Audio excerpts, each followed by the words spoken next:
Hello, and welcome to ITS Partners webinar, The Unsung Hero, How HAMx Can Improve the Life of an Asset Manager. We are so excited to be discussing one of our latest and greatest offerings, HAMx. I am India Telkamp, and I'm the Partner Relationship Manager here at ITS, and it is my privilege to kick off today's webinar and introduce our speakers, as well as highlight what exactly HAMx is.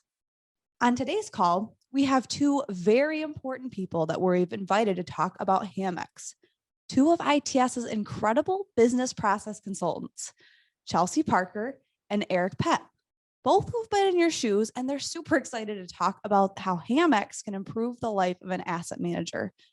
They've experienced a lot of the pain that some of you might be feeling. So if you haven't joined us on our previous webinars in this series, you might be asking, what exactly is HAMx? Well, HAMx is a prescriptive offering, and the professional services around this offering include a predefined timeline, outcomes, and cost to help asset managers deal with the chaos of what they experience in their hardware environments. So how is this any different from our typical hardware asset management offerings? We have 4 different types of offerings based off of desired outcomes, maturity of your organization, and the process you want to implement. We also built it with a couple of different personas in mind. First of all, we started with the IT director.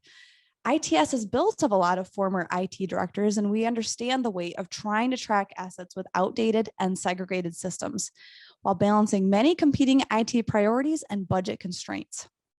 Then you have the ServiceNow platform owner. Getting buy-in can be difficult with so many stakeholders and competing needs across your organization. We also interact with a lot of people in the C-suite. And then the final one, and the one that we're going to talk about the most today, is the asset manager.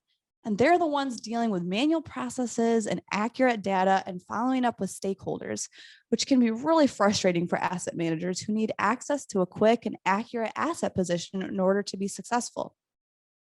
So like I said, today we're going to be highlighting Anna, the asset manager, and her life as an asset manager. So let's go ahead and get started. Eric, from your experience, what are the typical struggles of an asset manager? Thanks, India, for the introduction. As an asset manager, I know Anna is feeling bogged down. The IT asset management processes that are not documented, which causes assets to be processed manually, can often be missed. This gap in processes can reduce the amount of automation and technology that could help her be successful. In a past life, I was brought in as an IT asset manager in which I was able to inherit a spreadsheet that was used for lease management. The dreaded spreadsheet. This global company was managing about 10,000 assets. It was a nightmare to manage. There was a fear that anybody could lock out the spreadsheet at any time or alter the data. There was no easy way to manage or report on the information within inside of the spreadsheet. I would spend several days every week adding new lease information and reporting on which sites had assets that need to be returned. And don't even get me started with trying to get the advanced ship notices from my vendors. I have nightmares from that job about how much copying and pasting I was doing from one spreadsheet to another, just trying to report accurate data. Well, I'm hoping you don't have the nightmares anymore, but that sounds awful.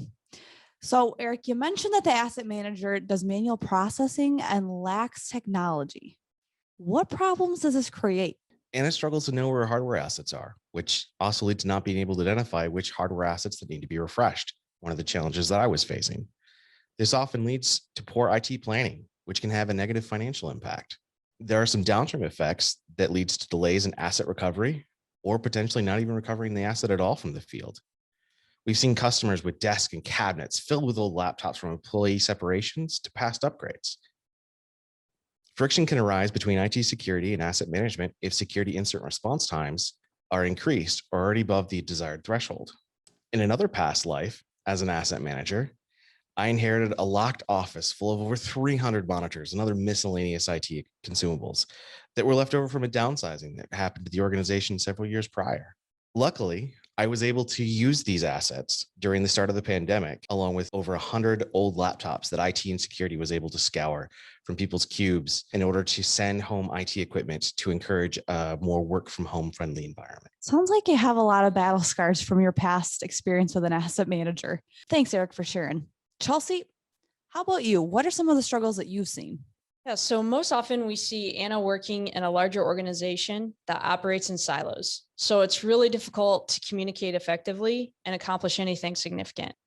I remember working in a company that had a central IT organization that was providing services to different departments and business units. But there was no automation in place to track the lifecycle of assets, and there were no defined processes.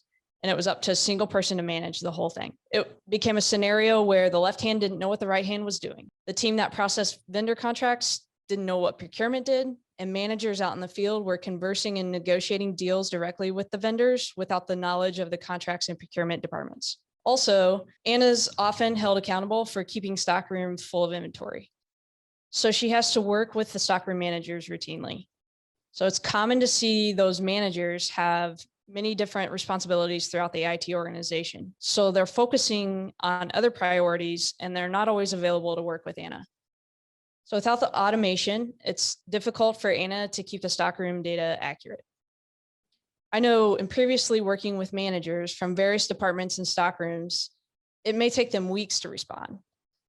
So I was trying to populate various data points in this dreaded master spreadsheet, like Eric was talking about. And some of the data was weeks or even months old before I could update the variables from those managers' responses. This would sometimes put me in a tight position when I had to respond to audits or even just trying to determine warranties and refreshes. Yikes. So I know there's a lot of financial implications involved with hardware asset management. What are some of the struggles in that area that you've seen?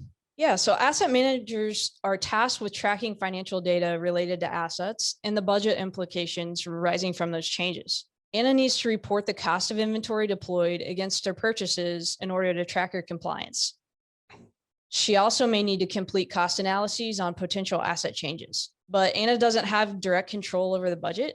And most likely the organization is divided into various cost centers that contain their own budgets. So she has to work with several groups and departments to gather the correct financial documentation and then try to cross-reference that with her inventory data. An example of this could be seen where Anna's trying to proactively track warranties and perform financial calculations within the lifecycle of the assets. The lack of automation, process, and the documentation make it difficult to manage and remain accurate, potentially causing her to pay extra unbudgeted costs for out of warranty use. This brings me to another memory I had once. Going back to the same organization with the spreadsheets and lease schedules, the organization I worked for had to quickly respond to a new law that was passed. They had to be able to report the amount of liability on their books. Spoiler alert, we didn't have any of that information available. Luckily, I was able to take my ungodly growing spreadsheet at the time, rework it, make it perform more effectively, and report on those lease schedules to my accounting department. Of course, it wasn't easy. I had to work with my lessors to gather the correct information and then apply the new lease schedule information against all of my existing leased assets. And of course, create a standard operating procedure for entering new lease information in the future. Man, if I had HAMx, it would have made my job a lot easier to pivot to the new IT demands for asset management. We see so many asset management teams work extremely hard. They put in extra hours and they use countless resources to determine positions that would otherwise just be information at their fingertips. This is certainly not the most efficient way to run a business, and it proves to be quite costly. A lot of corporations are usually behind the curve, and they end up paying extra costs that are unnecessary.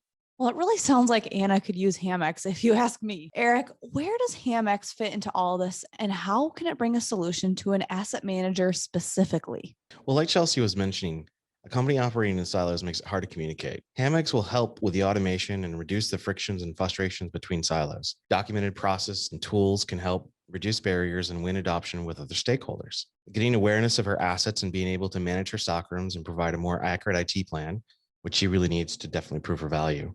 Stockroom control via audits and inventory rules helps make sure that you have what you say you have, which leads to reduced delivery time to the end user and making everyone happy along the way. I found that without the use of a barcoding tool, teams like the service desk or field technicians group often have more resistance to making updates to their asset information as they're installing, moving, adding, and changing their assets within the organization. These teams are usually overworked and under severe stress to get their projects done on time.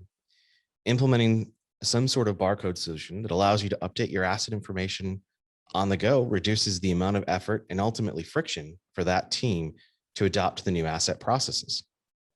This adoption will increase the accuracy of your asset data. And with better data, the asset team can make sure there's a constant supply of computers ready for distribution. Service Desk is able to reliably depend on the CMDB and asset data to track location, status, and asset owner to provide a better experience for their end users. Through the use of the ServiceNow app, Service Desk can also update the information on a fly, which helps keep the asset information accurate. Other modules like incident, problem, and change benefit and rely on the accuracy of the CMDB and asset data to make more informed decisions and reduce the impact of the IT landscape. Yeah, that's great, Eric. And I think HAMx can ultimately reduce risks. And will be able to track her full lifecycle of assets and maintain key documentation like disposal records and certificates of destruction in a single location. Being able to properly manage disposal documentation can mitigate audit risks. She's able to use a more proactive management approach for warranties and loaners through the use of HAM workflows and automation to reduce support costs. Also, HAMx can strengthen your SAM practice. No one can effectively manage software assets if the hardware asset environment is not understood. Knowing hardware inventory would help Anna identify her software landscape quicker and also be able to complete cost analyses on things like deploying software in a full capacity environment on physical servers versus a virtualized environment. Another potential risk that can be mitigated with HAMx is security vulnerabilities. It's nearly impossible to prevent security threats if hardware assets are not known and they're not being managed properly. It prevents assets from being lost, being misconfigured, and going without the needed upgrades or replacements. Thanks, Chelsea. So it sounds like HAMx ultimately makes life easier for the asset manager in a lot of different ways. So after hearing Eric and Chelsea, you might be asking yourself, how do I know if HAMx is for me? Well, here's some questions you can ask yourself to determine just that. Have you tried to implement HAM, but it was painful and largely unsuccessful? Do you need a HAM solution that gets you up and running fast? Maybe you need a HAM solution that won't cost you an arm and a leg. Or do you need a solid HAM foundation to help you master your larger ITAM objectives? So where do we go from here? If you're interested in a demo of HAMx, or maybe you have a couple of questions you want answered in person, reach out to us at the contact information on the slide and we'll get you set up with our experts. Maybe you'll be lucky enough to talk to Chelsea or Eric. ITS is a proud elite ServiceNow partner, and we have over 20 years of expertise in the asset management space. And we want to start the conversation with you. Eric, Chelsea, thanks for joining us today and sharing your experience and knowledge with us. And thanks to everyone on the call for joining ITS. Looking forward to continuing the conversation. Have a great day.